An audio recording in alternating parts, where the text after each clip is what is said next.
Shalom, kembali lagi bersama Nekat yang Nyata Channel tentunya. Pada kesempatan kali ini, kita akan membahas mengenai ciri khas ya daripada ataupun perbedaan daripada Yesus dan Rasul Paulus ya.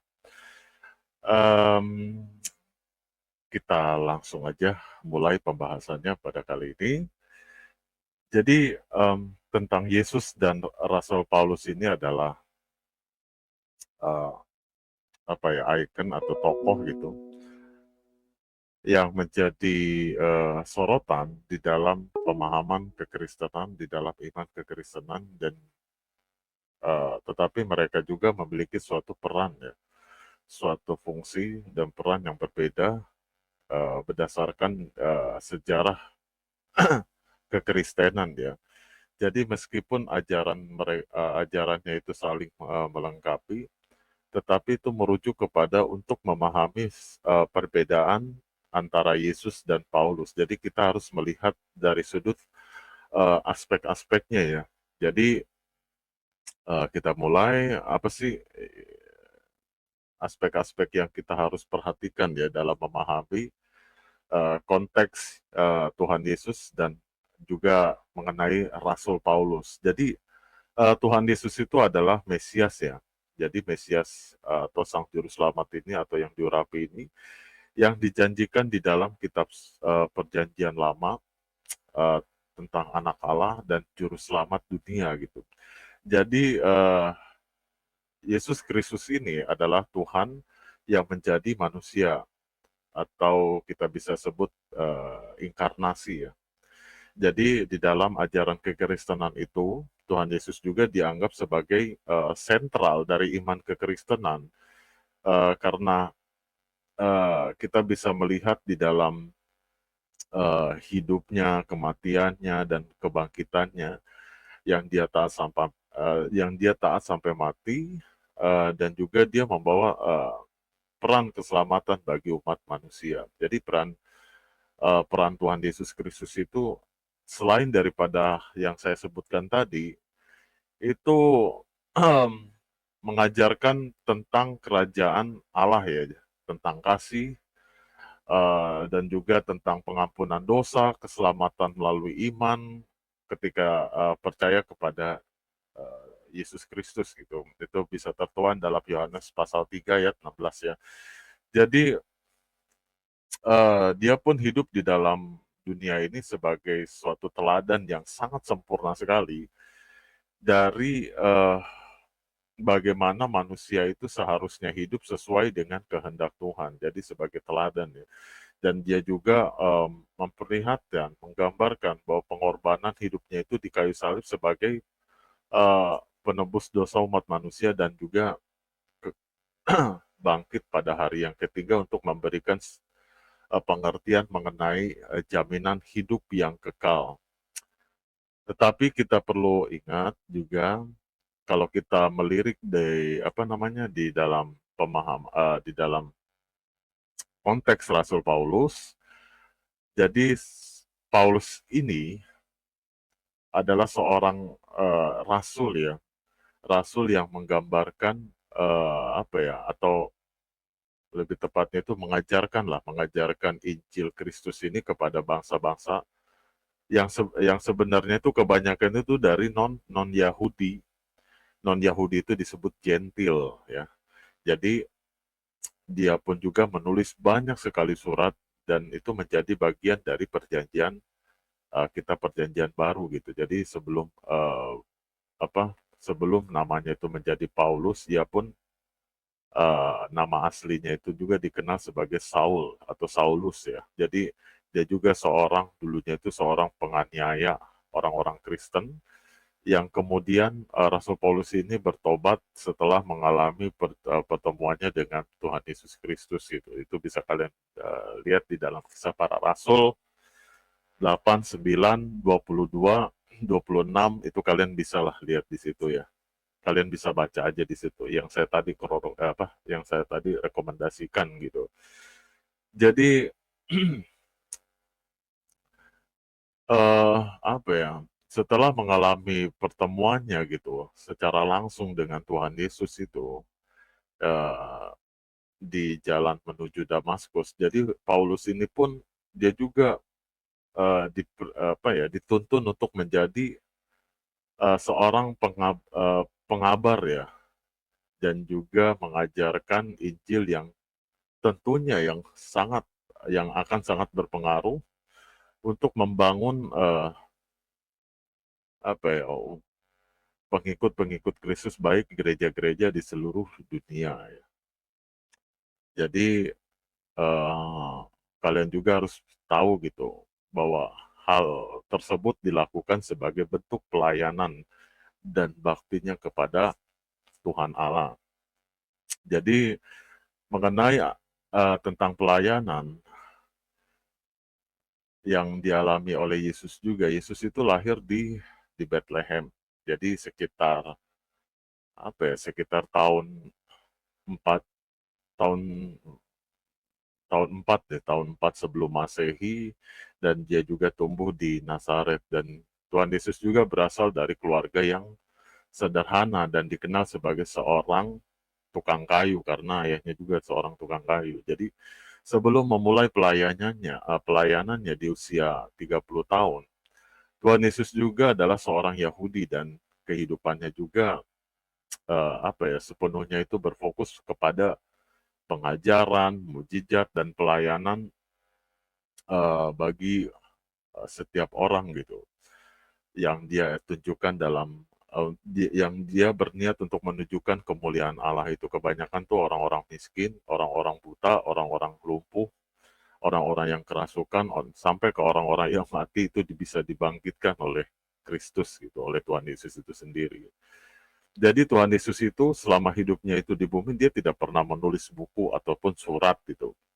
Tetapi semua ajarannya itu disampaikan melalui perkataan dan perbuatannya. Nah, mengenai Paulus itu lahir di Tarsus dia. Ini ya sejarah awal mulanya ya secara ringkas. Kayaknya saya tuh pernah deh menjelaskan tentang ini, tapi saya lupa nggak apakah di channel ini atau bukan. Jadi Paulus itu lahir di Tarsus, dan itu tuh kalau sekarang itu kalau kita lihat itu betul berada di Tarsus itu berada di daerah Turki gitu. Jadi sekitar, tahun 5 sampai 10 Masehi gitu. Jadi dalam keluarga Yahudi, dan juga dia ini sebenarnya orang kaya juga. Jadi orang-orang terhormat ini, dari keluarga terhormat ini Rasul Paulus juga. Jadi Rasul Paulus juga dikenal sebagai Saulus. Awal mulanya dia menjadi jadi seorang ya, Farisi ya. Jadi dia juga termasuk orang yang sangat terpelajar sekali, dan juga memiliki status sebagai warga negara Romawi pada saat itu. Jadi sebagai orang Farisi, Rasul Paulus, ia awalnya sangat menentang gerakan kekristenan gitu. Jadi tetapi setelah bertemu dengan Tuhan Yesus, di dalam perjalanannya itu menuju ke Damaskus itu, kalian bisa lihat di dalam Kisah Para Rasul pasal 9, ia bertobat dan menjadi salah satu rasul yang paling berpengaruh dalam menyebarkan Injil Kristus kepada orang-orang non-Yahudi, kebanyakan seperti itu. Jadi tentang kelahirannya, tentang asal muasalnya tadi secara ringkas saya sudah jelaskan itu. Dan Tuhan Yesus juga memiliki suatu pelayanan dan pengajaran itu secara langsung kepada orang banyak, termasuk kepada murid-muridnya juga, dengan penekanan fokus kepada kerajaan Allah dan hidup yang sesuai dengan kehendak Tuhan. Jadi Tuhan Yesus itu lebih banyak mengajarkan tentang kasih gitu, termasuk mengasihi kepada musuh sekalipun. Jadi menempatkan suatu pengampunan, kerendahan hati, dan juga tentang pertobatan. Tuhan Yesus juga melakukan banyak sekali mujizat. Jadi sebagai tanda dari otoritas kalau dia itu sebagai Mesias dan juga anak Allah yang maha tinggi. Jadi Tuhan Yesus juga mengajarkan bahwa keselamatan adalah anugerah yang datang melalui iman kepadanya, jikalau kamu percaya kepada Kristus gitu, kepada Tuhan Yesus. Jadi sama dengan Rasul Paulus juga mengajarkan teologi kekristenan yang lebih sistematis dan juga memperkenalkan suatu konsep-konsep seperti soteriologi, itu di abad ini ya, penggunaan istilah itu. Jadi mengenai tentang keselamatan gitu melalui iman, kasih karunia dan juga penghormatan terhadap hukum Taurat. Jadi setelah bertobat, Rasul Paulus juga mulai melakukan suatu perjalanan misi gitu untuk mengabarkan Injil kepada bangsa-bangsa non Yahudi atau Gentil gitu. Jadi ia juga banyak Rasul Paulus juga banyak menulis surat juga yang dikenal sebagai epistola atau surat Paulus yang mengajarkan isinya itu yang mengajarkan prinsip-prinsip kehidupan tentang kekristenan dan juga membimbing gereja-gereja yang mungkin mulai baru berdiri gitu. Jadi ada beberapa pokok daripada ajaran Paulus yang sangat familiar gitu mengenai tentang keselamatan melalui iman. Itu ada di dalam Roma pasal 3 ayat 28 dan juga pokok ajaran Paulus juga yang sangat familiar juga itu mengenai tentang kasih karunia Tuhan yang menyelamatkan. Itu kalian bisa baca di dalam Efesus pasal 2 ayat 8 itu. Ayat 8 ayat 9 lah ke sana. Kalian bisa baca aja. Terus yang familiar juga dari ajaran dari pokok ajaran Paulus ini juga mengenai hidup dalam Roh Kudus. Itu kalian bisa baca di dalam Galatia pasal yang kelima ayat yang ke-16 dan seterusnya. Jadi pentingnya gereja sebagai tubuh Kristus itu juga dalam pemahaman ajaran pokok Paulus juga itu kalian bisa lihat di dalam 1 Korintus pasal 12 juga dan pokok ajaran Paulus juga yang sangat terkenal juga selain daripada itu mengenai peran dalam sejarah kekristenan. Jadi mengenai Tuhan Yesus juga, Tuhan Yesus itu adalah pembawa keselamatan dan pusat dari iman kekristenan gitu. Jadi tanpa kehidupan, kematian, dan kebangkitannya, tidak ada dasar untuk iman Kristen sebetulnya. Jadi Tuhan Yesus itu tidak hanya mengajarkan kebenaran gitu, tetapi juga menjalani hidup yang sempurna dan juga dia mengorbankan dirinya untuk menebus umat manusia. Jadi ia adalah Tuhan Yesus itu adalah Allah itu sendiri yang menjadi manusia dan juru selamat dunia. Terkait mengenai Paulus sebagai rasul, yang dia juga mengembangkan gereja kekristenan di luar dunia orang-orang Yahudi. Jadi setelah Yesus naik ke surga itu, Rasul Paulus itu memainkan suatu peran-peran besar sekali dalam dalam menjelaskan ajaran-ajaran yang diajarkan oleh Kristus itu kepada orang non Yahudi gitu. Jadi sebelumnya yang mereka itu sebelumnya itu tidak mengenal hukum Taurat Yahudi, tetapi diperkenalkan oleh Rasul Paulus gitu. Jadi Rasul Paulus ini juga apa ya? Dia juga tokoh penting ya uh, dalam transisi dari kekristenan Yahudi yang menjadi Kristen internasional ya. Dia pun menyambut semua orang juga tanpa memandang latar belakang etnis atau agama. Dan Rasul Paulus itu orangnya tidak rasis ya, guys ya.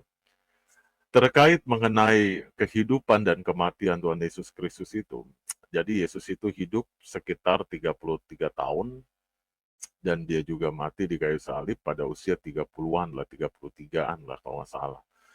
Jadi kematian Tuhan Yesus itu melambangkan pengorbanan untuk menebus dosa umat manusia. Jadi setelah kematiannya Tuhan Yesus bangkit pada hari yang ketiga gitu, sesuai yang dia ucapkan ketika dia berada di depan orang Farisi ya.